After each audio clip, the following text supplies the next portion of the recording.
آپ ادھر آئیں، ذرا ادھر ادھر ادھر ادھر، یہ چائنا سے ہو کے آئے ہیں، ذرا ان کی زبان سے آپ سنیں. جی جی ذرا آپ اپنی زبان سے نا ریکارڈ کروائیں. یہ ابھی چائنا سے ہو کے آئے ہیں. ٹھیک ہے. السلام علیکم.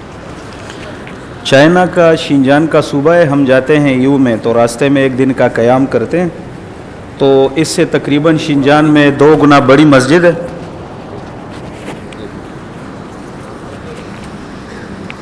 ہو گئے.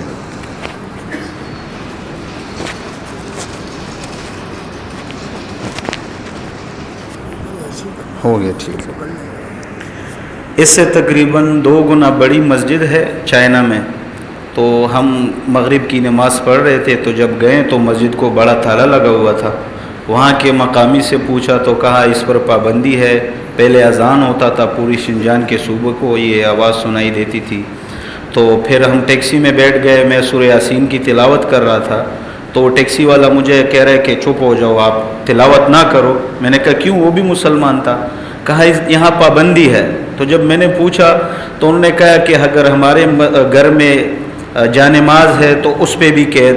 ماشاءاللہ دیکھتے ہیں وہ دیواروں پہ جو لگا ہوتا ہے اس پر بھی 6 مہینے قید ہے. ہمارے جو مرد ہے ان کو جیلوں میں ڈالا ہوا ہے اور عورتوں کے ساتھ پتہ نہیں کیا کیا ظلم کرتے ہیں.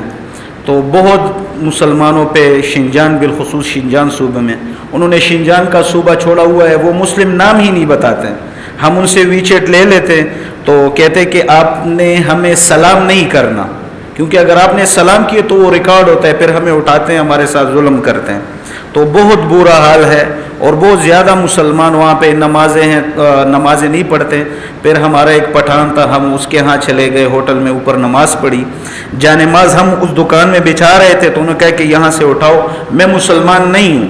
پھر ہمیں نے اس دوست نے بتایا کہ یہ مسلمان عورت ہے اور یہاں کے ظلم کی وجہ سے یہ بھی آپ کو کہہ رہے ہیں کہ میں مسلمان نہیں ہوں. تو آپ سب سے درخواست ہے کہ ان کے لیے بھی دعا کریں.